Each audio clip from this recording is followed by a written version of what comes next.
ورحمة الله وبركاته. إن الحمد لله نحمده ونستعينه ونستغفره ونستهديه ونعوذ به من شرور أنفسنا ومن سيئات أعمالنا. من يهده الله فلا مضل له ومن يضلل فلا هادي له، وأشهد أن لا إله إلا الله وحده لا شريك له، وأشهد أن محمدا عبده ورسوله صلى الله عليه وعلى آله وصحبه وسلم تسليما كثيرا. أما ثم بعد. Dear brothers and sisters in Islam, Assalamu alaikum wa rahmatullahi ta'ala wa barakatuh. I welcome you all on today's segment on IslamiQA, wishing from Allah subhanahu wa ta'ala that we spend inshallah beneficial time. As usual, I would like to remind our viewers that the studio's telephone number will be appearing inshallah ta'ala in your screen during the show. So if you have any question, do not hesitate inshallah ta'ala to call us on that telephone number to put your question through bi'idhnillah azza wa jal. In the beginning, I would like to take a few questions that has come on Islam Channel's Twitter account. We begin with them inshallah ta'ala until we have our usual participants and callers inshallah ta'ala start calling our telephone number inshallah ta'ala. Okay, Fahad from West London asks his question through the Islam Channel Twitter account. Does the father's girl have the right to decide on what the Mahr should be? Of course, we can say Naam, and that this kind of issues in Islam is always based on what is known, what is accustomed in this place or there. Okay, that will take you, subhan, one step, back, which is why did Allah subhanahu wa ta'ala, necessitate, the importance of the wali? Why Islam made it a condition or a conditional, matter that a woman cannot marry herself without, a wali or without a guardian. Okay, as Rasul sallallahu alayhi wa sallam said, أيما امرأة أنكحت نفسها دون مولي فنكاحها باطل. Okay, any woman who will marry herself by herself without, the consent of her guardian, except that her marriage is invalid. Maybe this woman has less experience than others in terms of knowing the qualities of men, the criteria of men, and she have never mixed. Okay, she's a home girl. Okay, so Allah subhanahu wa ta'ala to aid her to reach into the right decision, okay, choosing the right person from maybe tens of people who would come forward actually asking her for marriage. So the guardian has at least the ability, the experience, okay, to label those men who are coming, subhanAllah, asking the hand of this particular lady, okay, or this girl. So she doesn't have experience. In that case, maybe she wouldn't even really understand, subhanAllah, how the system of dowry and so on and so forth. So here, if the father steps, okay, and say, well, this is the mahr that we want for our girl, without, okay, making his daughter or his sister or whoever is under his responsibility at that time like a product that he wants to, subhanAllah, trade with. Okay, so the hadith of Aisha radiallahu ta'ala anha, when she said, أَقَلُّهُنَّ مَهْرًا أَكْثَرُهُنَّ بَرَكَةً, the less dowry that the family will request, the more blessing of Allah subhanahu wa ta'ala will be, okay, provided, okay, or given, subhanAllah, to those couple who will start their life.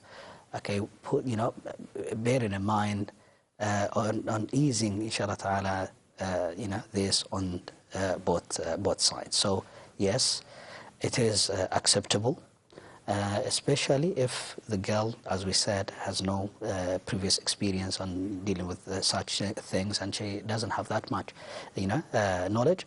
Then the father can get, subhanAllah, get involved without trying to put a burden on, the person who's asking for the hand of his daughter.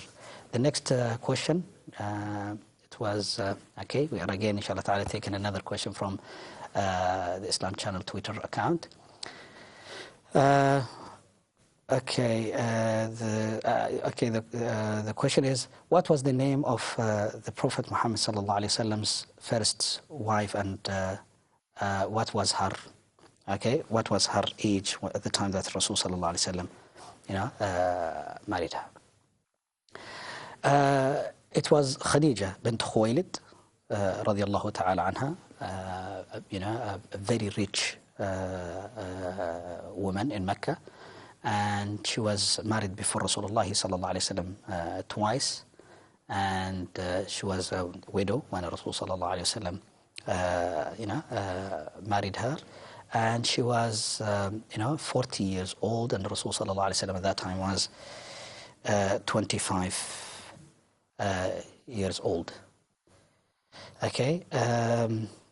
So that's Khadija radiallahu ta'ala anha, the mother of the believers and the first wife of Rasulullah sallallahu alaihi wasallam. Okay, the third question, and then inshallah ta'ala we move to our viewers who are waiting for us inshallah ta'ala online. Abdullah from Nigeria asking, when is the best to shave the hair or get haircut? Okay. And when should you cut your nails? Well, there is no specific days, and there are two separate issues here. Okay, if we are talking about your hair,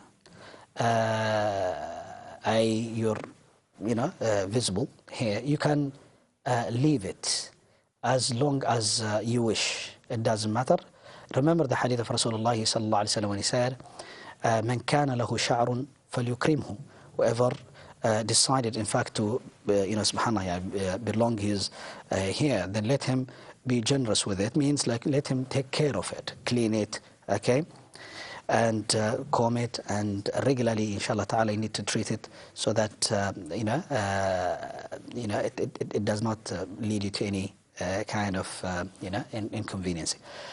The internal hair, it shouldn't pass 40 days. So at least every 40 days, then you need every 40 days or before those 40 days, you need to shave your internal hair, okay, your armpit and so on and so forth, okay.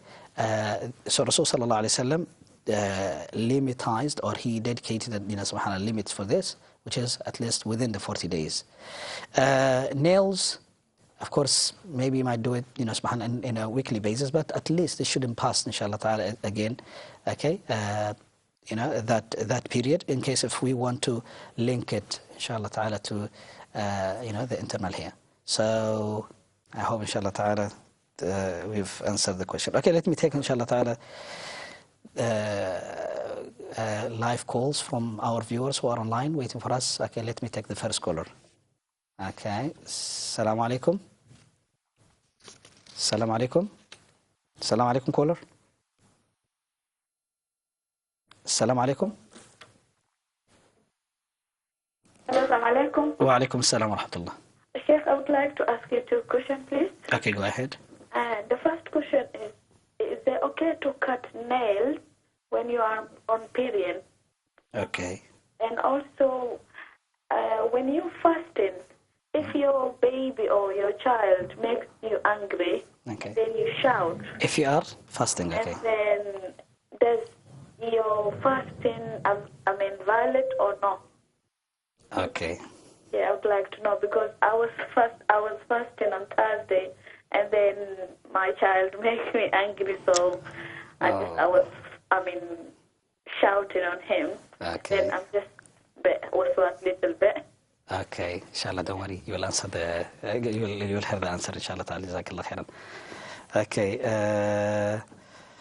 next viewer, let me take few calls. Okay, next viewer, assalamu alaikum. Assalamu alaikum.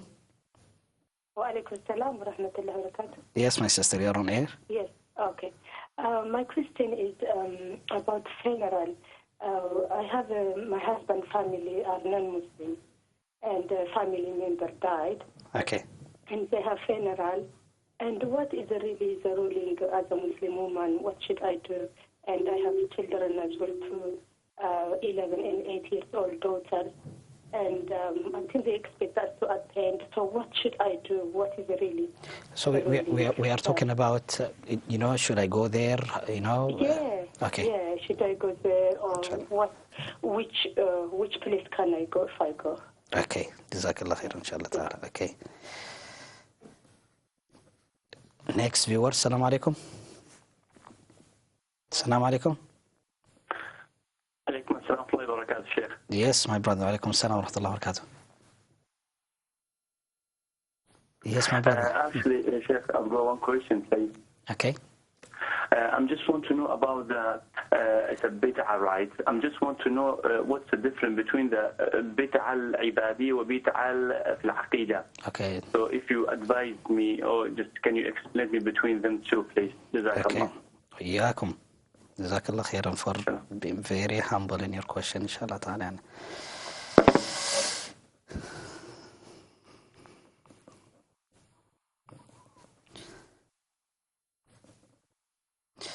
Okay, shall we answer these questions? Or do we have any? Okay, then let me take them. Okay, assalamu alaikum, caller. Assalamu alaikum, caller. Okay, then let me, inshallah ta'ala, answer these questions. Okay. No, there is some beautiful questions, really. I know the brothers and sisters are really concerned about certain things, but they're a bit funny, though. Really, wallah, I love those kind of questions.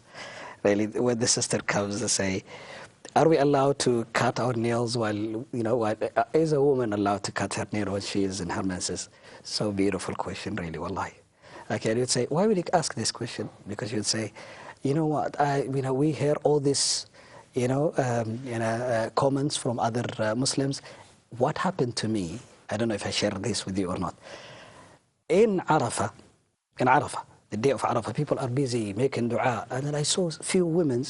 Okay, they had a bunch of, I don't know what it is, in a plastic. Okay, and they are going into the corner of the tent.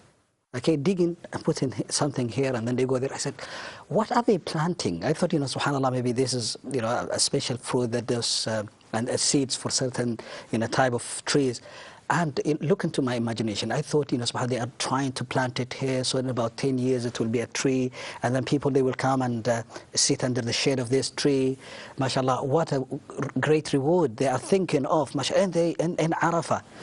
And suddenly somebody tells me, it's not, Yahi, this is their nails, which they were collecting for, I don't know how subhanAllah, how many months. Okay, cut them, put them in a plastic. When they go to Hajj, okay, bury them in Arafah. La ilaha illallah. Where people are coming, subhanAllah, with these issues from, I don't know, really. Okay, cut your nails anytime. Okay, inshallah ta'ala, Monday, okay, to Monday. Okay, at any time, at any circumstances that they are in, do not worry, inshallah ta'ala, my sister. The main thing is, as we were saying, okay, do not let it pass 40 days. So you don't have a long hair, subhanAllah, nails. Okay? Another beautiful question, subhanAllah. I shouted at my, subhanAllah, child while I was fasting. Would that affect my fast? Inshallah, no. But, it might affect, subhanAllah, your child. At that time, you'll be upset. So if you are, inshallah ta'ala, bearing in mind that it does really affect the children in the long term, subhanAllah, shouting at them, even though you are fasting, or even though you are stressed, but remember always, inshallah ta'ala, the hadith of Rasulullah sallallahu alayhi wa sallam, when he said, مَا كَانَ الرِّفْقُ فِي شَيْءٍ إِلَّا زَانَ. Okay, that rifq, gentleness, wasn't in something except that it will beautify it. So you can reach this issue through gentleness, and you reach into it through violence, which he mentioned in another hadith. Rasul sallallahu alaihi wasallam said, okay, in hadith, you get through gentleness what you don't get through violence.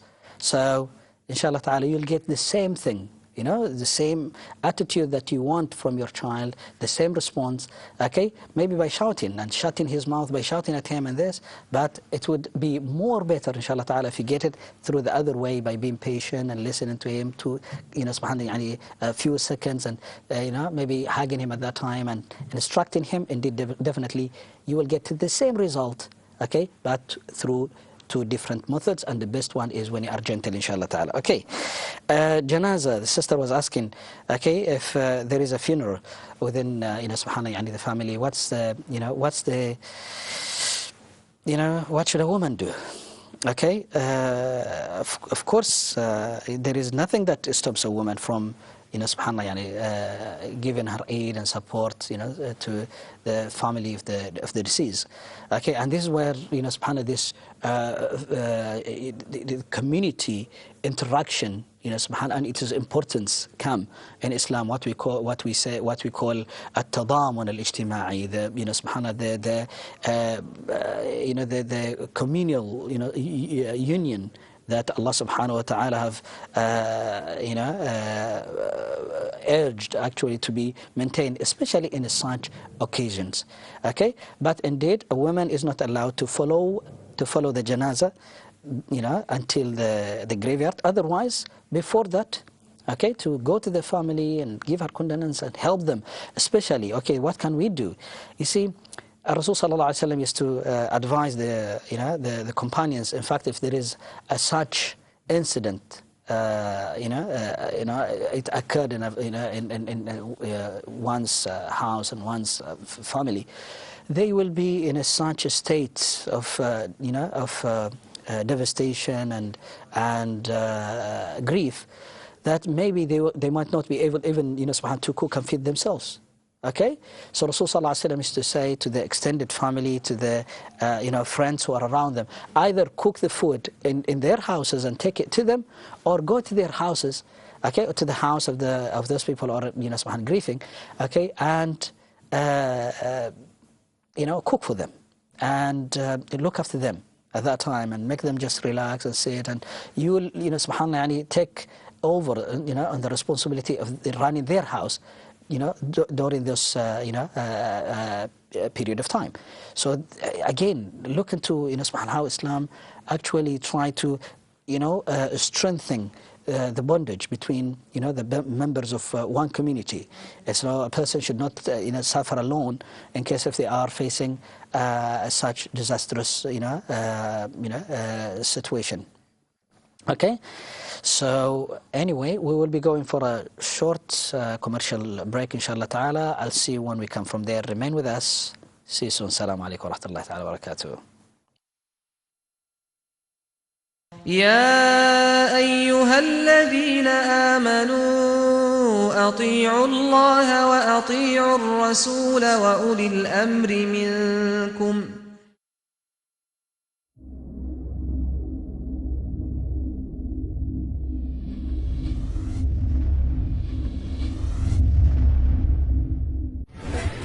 At Sam's, we've been offering you delicious halal chicken. But did you know about our new peri-peri deals we have on right now? You didn't? Well, you need to come and make your taste buds happy.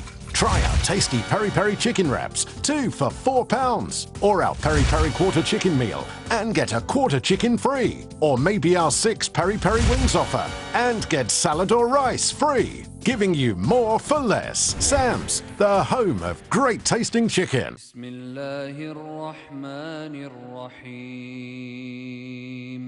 Awakening Productions presents a recitation of the Holy Quran by Sheikh Mashari bin Rashid Al-Afasi. واعف عنا واغفر لنا وارحمنا أنت مولانا فانصرنا على القوم الكافرين. Children in rural areas are getting ready for a big event. 5,000 children reading the Quran simultaneously on the world platform. Be part of this record-breaking event by sponsoring a child for just £100. The Big Read Hat-Trick, breaking 3 world records in one spectacular day, putting the world's poorest on a global stage. For more information, visit thebigreadhattrick.org. It is a fact of life that Islamic values are constantly challenged in the land we live, testing our homes and our family bonds. Often, wise words from our elders cannot heal the rifts. Islamic Law Advocates are Sharia-qualified lawyers handling all family law-related issues. We specialize in Islamic compliant reconciliation and mediation for both parties in keeping with your fiqh and school of beliefs. We are supported by many Islamic organizations and authorities. Islamic Law Advocates, where religious obligation and domestic law work hand in hand. Tariq Halal's newly opened state-of-the-art Upton Park branch is now ready to serve you with top-quality meat, chicken and fish. For fantastic service and quality meat products, Tariq Halal is the place to be. Come and visit Tariq Halal at 29 Barking Road, Upton Park. Rabbi zidni ilma. Oh my Lord, increase me in knowledge. I love starting each day with Quran and Dua at my school. I love my school because it uses modern technology and contemporary teaching techniques. At my school, I'm totally comfortable as I can study without compromising my deen. Aisha Community School, preparing students today to excel tomorrow. We love Aisha Community School. Why don't you come and join us? Where can you go for your perfect 14 nights holiday? Travel Express is offering you a lifetime trip, 2 weeks of full pleasure and spiritual experience. Flying from London to Jordan, where you'll experience some of the oldest Islamic sites. The experience will take you back to thousands of years of history. Pray Al-Jumu'ah at Masjid Al-Aqsa. As part of the package, Makkah Al-Mukarramah is your next destination where you'll perform your Umrah prayers. Medina Al-Munawwara is the land where Islam was introduced. Welcome to the City of the Prophet. This fantastic offer includes accommodation, all local transportation, tours and flights. For more details, please contact us on 08000 14 14 19 or website www.hajjandumrahexpress.com. This could be the most fulfilling trip you ever dreamed of. O mankind, read Al-Quran, the Last Testament, to get your free pack containing the meaning of the glorious Quran and 10 free publications. Please contact IDCI on 0121 327 2277 or visit www.idci.co.uk. Also available as a free MP3 CD of the complete Quran recitation. Support Dawah in Britain. Please donate generously. IDCI, committed to conveying the message of Islam to every home in the UK. Inshallah. Are you looking for a Sharia-compliant alternative to a mortgage but aren't sure how it works? Islamic Bank of Britain can help you purchase your home in a simple way according to your beliefs. Our home purchase plans are based on joint ownership and renting the bank's share. Your monthly payment increases your share in the home and includes rent on the share that the bank owns. At the end of the term, you'll own your home outright. Call us or visit islamic-bank.com. It's easy to make the right choice. At Learning Arabic, we believe every child deserves to learn the language of the Quran. We believe teaching Islam can be fun and engaging. We believe we are making a difference in the lives of so many. Help us move from these humble premises and convert this building into a centre that will hold Arabic and Quran classes, a nursery, a youth centre and much more. Call free on 0800 193 1919. Believe in us, Learning Arabic. Naturally restore, relieve, refresh and protect your skin with Medina Healthcare's Heavenly Moisture Face Cream. With a refreshing black seed oil formula and using only the purest ingredients, Medina Healthcare's Heavenly Moisture is ideal for Hajj and Umrah and is certified by the HFA and Vegan Society. The Heavenly Face Cream contains no perfume and provides intensive moisture for every skin type. Medina Healthcare, enhancing your well-being both physically and spiritually. The winter weather knows no borders. The cold causes suffering and even death to the most vulnerable. To the poor and frail in Bangladesh, the elderly and homeless in the UK, and the desperate families fleeing Syria. With just £50, you can help to warm a heart this winter. Call Muslim Aid now or donate online or via text.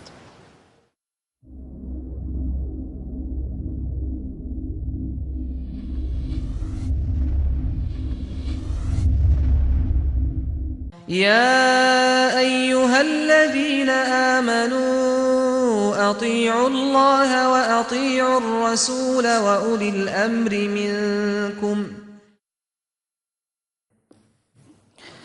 Assalamu alaikum wa rahmatullahi ta'ala wa barakatuh, and welcome back. Okay, we have a couple of questions before we take inshallah ta'ala new calls inshallah ta'ala. Okay, the question that was before break, okay, from our brother, what's the difference between bid'ah in i'tiqad, in aqidah, okay, and bid'ah in action, in amal, okay, or in ibadah? What's the difference between them? Okay, of course there is a few differences here between a bid'ah in this aspect and bid'ah in that aspect. Okay, so let us inshallah ta'ala briefly just define what's bid'ah. Bid'ah is a new thing that has never been known in the time of Rasulullah sallallahu alaihi wasallam, when the wahi was being revealed upon Rasulullah sallallahu alaihi wasallam, when Rasul sallallahu alaihi wasallam was still getting the instructions, okay, from Allah subhanahu wa ta'ala. Means that the deen hasn't been yet, okay, concluded and completed. So the companions would not do anything, okay, unless if they have been instructed by Rasulullah sallallahu alaihi wasallam in those matters. Okay, after the death of Rasulullah sallallahu alaihi wasallam, indeed we are requested to worship Allah azza wa jal by the end, of how that deen was completed, when Allah subhanahu wa ta'ala revealed the ayah, اليوم أكملت لكم دينكم وأتممت عليكم نعمتي ورضيت لكم الإسلام دينا. Indeed, nobody would come. Allah subhanahu wa ta'ala said, today, in this state, I have completed your deen and perfected it. Subhanallah, for you means like, subhanallah, there is nothing which needs to be added into this deen. So we don't worship Allah subhanahu wa ta'ala through certain things that was in the beginning of the revelation, in the beginning of the da'wah of Rasulullah sallallahu alaihi wasallam. Means like nobody would say, okay, can a person actually take one of those three different status of the prohibition of khamr? It was allowed, and then Allah subhanahu wa ta'ala said, don't come near to salah while you are intoxicated, and then Allah subhanahu wa ta'ala prohibited it once and for all. So can a person say, well, can I just go through this same stages? And this is the stages that had happened, okay, occurred in the time of Rasulullah sallallahu alaihi wasallam. We say, no, indeed, absolutely, we are requested to worship Allah subhanahu wa ta'ala by how the deen was concluded, not by how the deen, subhanallah, went through those stages, okay, until it reached to that point. So, khalas. Imam Malik rahimahullah ta'ala used to say, okay, nothing will, bring the people, means like us, into the right thing, okay, which made the earlier generation to be successful, okay, except by following them on those things that because of them Allah subhanahu wa ta'ala was pleased with them. Okay, لا يصلح آخر هذه الأمة إلا بما صلح به أولها. The end of this ummah will never come to be known to be righteous in front of Allah subhanahu wa ta'ala, except doing the same thing that has made the first, okay, or the earlier generation to be righteous, which is a total submission and to a full, okay, obedience to Allah subhanahu wa ta'ala through following the instructions.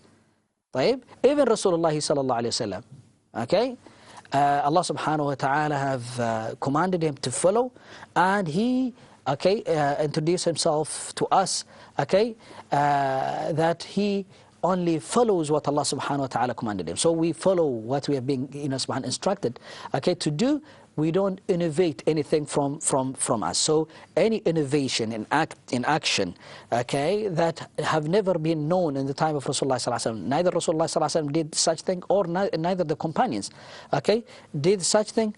Okay, it becomes bid'ah, something that wasn't known. And the Rasul sallallahu alaihi wasallam warned us against it when he used to say, "Khayrul hadi hadi Muhammad," okay, and the best guidance is the guidance of Muhammad, and the worst, matters are those which are innovated.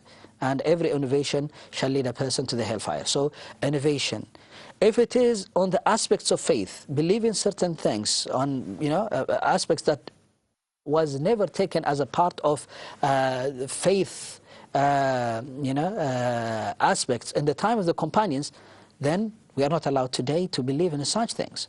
Okay, like a person believing that going to awliya, going to the grave, of those pious people after their death, okay, and making dua to Allah subhanahu wa ta'ala, or asking them, in fact, to intercede for us, is bid'ah in aqidah, in fact, which is named, later on known to be like shirk. Okay, because you are associating other partners with Allah subhanahu wa ta'ala. So this is a bid'ah. This was never known. In fact, Rasulullah sallallahu alaihi wasallam was sent, the essential part of his da'wah was to lift people from such a kind of belief. In fact, it was to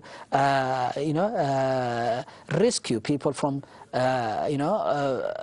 believing in other than Allah subhanahu wa ta'ala, the way how we see with certain people who might believe in awliya and so on and so forth, that they have same attributes, okay, as Allah subhanahu wa ta'ala. And this is a very sensitive issue in the aspects of i'tiqad. So believing something, adding something to the belief system that we have as a Muslims, being completed by Allah subhanahu wa ta'ala through the teaching of Rasulullah sallallahu alaihi wasallam before his death.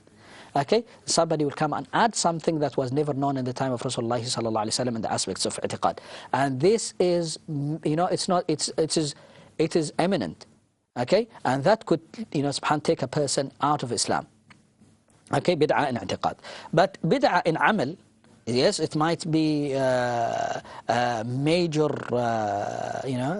sin. And you remember that we know that shaitan's main aim, okay, is to lead us to shirk and kufr. If he couldn't, then to bid'ah. Why? Because bid'ah and shirk are always, subhanAllah, the brethren of each other. Okay? Okay? So if not shirk, then bid'ah. If not, then major sin. If not, then minor sin. So bid'ah comes before the major sin. Before a person before shaitan leads a person to major sin, he would always rather lead a person to bid'ah. Even if that will make this person to be more obedient, closer to Allah subhanahu wa ta'ala, but through a bid'ah, it will be more beloved to shaitan than leading a person to be consuming alcohol, fornicating, lying, being involved in frauds and so on and so forth, which is major sins. But lead a person to be, constantly divine, okay, or devoted. Be always, inshallah ta'ala, on dedication of ibadah of Allah subhanahu wa ta'ala, but in the same time, okay, with bid'ah. So bid'ah is more beloved to shaitan than ma'asiyah, than major sin. Okay, so bid'ah in action is to add something which is of the same like of the ibadah, but has never been implemented neither by Rasulullah sallallahu alaihi wasallam or the companions. Okay, it's ibadah, like a specific salah for a specific days, a specific salah for specific times and specific occasions. So we say there is no need for doing that, because Rasul sallallahu alaihi wasallam did not specify that day for with this kind of rituals and this ibadah that he are specifying it for this day. Then we say, like what? The Qiyamul Layl of the mid of Sha'ban, but what's known to many people as Sha'b Barat. Okay, we say Rasul sallallahu alaihi wasallam never done that. I know the action is so beautiful, but it wasn't done by Rasulullah sallallahu alaihi wasallam. Neither the companions have known that. Okay, the second question was a sister was asking about reciting Quran or reading Quran. Okay, but not in Arabic if she can't. Okay, but through translation. We say, well, if you have somebody to correct you, inshallah ta'ala, to read it in that manner, okay, beautiful. But if you are reading, translation, it means that you don't know Arabic, okay, and you're not going to benefit from doing so, okay, because your language is different language. So why don't you, at least until you learn Arabic, okay, recite the Quran, inshallah ta'ala, in that language which is easy for you to understand. Because the main thing about the objective of this Quran, or the main thing about it, is to understand. Okay, the message. Yes, perfecting the recitation and reciting is ibadah by itself, and you will be rewarded for each letter that you utter, inshallah ta'ala. Okay, a hasana, which is multiplied by 10. Yes, absolutely. But the main thing is to tadabbur. The main thing is to contemplate. to ponder, to understand. So if you couldn't actually do such thing or obtain such thing or acquire such thing by reciting the Quran in Arabic, then inshallah ta'ala in your language will be better. Let me move inshallah ta'ala to our callers who are waiting in line. First caller, assalamu alaikum. Assalamu alaikum. Okay, let me at least take. Assalamu alaikum. Assalamualaikum, brother. I really need help. My kids' problems. I've spoken to you before, but I'm going to get through to you. Inshallah ta'ala. Okay. Abd Samad, inshallah ta'ala, if you take that call, somebody will keep you online, inshallah ta'ala, sorry. And as soon as the program finishes, inshallah ta'ala, then I will speak to you. Jazakallah khair, inshallah ta'ala. Okay. Next viewer, assalamu alaikum. Next viewer, assalamu alaikum. Assalamu alaikum. Assalamu alaikum. Okay. Yes, my sister. Yeah, I have 3 questions. One question because we are under 1 minute. Oh, sorry. Okay, then we are, sorry. I don't know which one I should ask you. Okay. I have this one. Can somebody who doesn't pray, can they go to Hajj? Can they? Go to Hajj. Who? The person who doesn't pray. Okay, Jazakallah khair, inshallah ta'ala. Okay, Jazakallah khair. Okay, okay. Of course, if a person is not, praying at, daily life, okay, his Hajj will never benefit him at all. If he goes the same way and he comes back from, Hajj, okay, to be the same person. But we aim, inshallah ta'ala, that the person will, inshallah, take a big step and big change in his life from Hajj. So we say to them, yes, go. It is an experience and it might, inshallah ta'ala, change you. With that, we come to the end of the program. See you, inshallah ta'ala, next Sunday, بإذن الله. السلام عليكم ورحمة الله تعالى وبركاته. يا أيها الذين آمنوا أطيعوا الله وأطيعوا الرسول وأولي الأمر منكم